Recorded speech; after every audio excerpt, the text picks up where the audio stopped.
ആലപ്പുഴ കായംകുളത്ത് യുവതി പാമ്പ് കടിയേറ്റ് മരിച്ച സംഭവത്തിൽ കായംകുളം താലൂക്ക് ആശുപത്രിക്കെതിരെ ഗുരുതര ആരോപണമുയർത്തുകയാണ് കുടുംബം. സെലീനയ്ക്ക് ആവശ്യമായ ചികിത്സ നൽകിയില്ലെന്നാണ് പിതാവിന് സമീറിന്റെ പരാതി. വിഷയത്തിൽ മുഖ്യമന്ത്രിക്കും ആരോഗ്യമന്ത്രിക്കും കുടുംബം പരാതി നൽകും.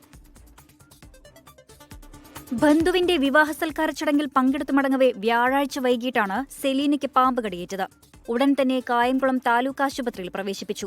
കടിച്ചത് പാമ്പ് തന്നെയെന്ന് സ്ഥിരീകരിക്കാനാകാത്തതോടെ ചികിത്സ വൈകി. ആന്റിവെനം നൽകാനായില്ല.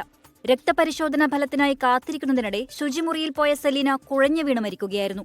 ഡോക്ടേഴ്സോ നഴ്സോ തിരിഞ്ഞു നോക്കിയില്ലെന്നാണ് പിതാവ് സമീറിന്റെ പരാതി. ആവശ്യമായ ചികിത്സ നൽകുന്നതിലും വീഴ്ചയെന്ന ആരോപണം. എന്തെങ്കിലും കുഴപ്പമുണ്ടേ പറഞ്ഞു, ഞാൻ വേറെ എവിടെയെങ്കിലും കൊണ്ടുപോകാം എന്ന് പറയുമ്പോൾ പറഞ്ഞു നോക്കട്ടെ എന്ന് പറഞ്ഞപ്പോൾ ഒരു ഡോക്ടർ അപ്പുറത്തുനിന്ന് വന്ന് പുള്ളിക്കാരൻ അമർത്തിയപ്പോൾ ECG എടുക്കുന്ന കുറച്ച് വന്ന് ECG എടുത്തപ്പോൾ ലൈൻ നേരെയാ വരും. അത് കഴിയുമ്പോൾ ഞാൻ പറയുന്നത് നമുക്ക് വേറെ കൊണ്ടുപോകാം. ആംബുലൻസ് സാറിനെ പെട്ടെന്ന് വിളിച്ച് അയാൾ ഓടി വന്ന് സെച്ചറും കൊണ്ടുപോയി പറയാം ഇനി എവിടെ കൊണ്ടുപോകാൻ ആൾ മരിച്ചു പോയി.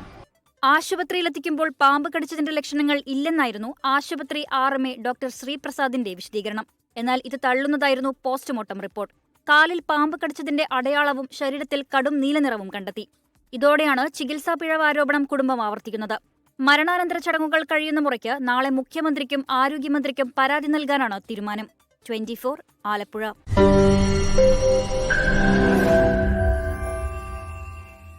ലോകത്തെവിടെയായാലും ഏത് സമയത്തും 24 വാർത്തകളും ഓഗ്മെന്റഡ് റിയാലിറ്റി പാക്കേജുകളും എക്സ്പ്ലെയിനറുകളും വിശദമായി കാണാൻ ഞങ്ങളുടെ YouTube ചാനൽ നിങ്ങൾക്ക് സബ്സ്ക്രൈബ് ചെയ്യാം.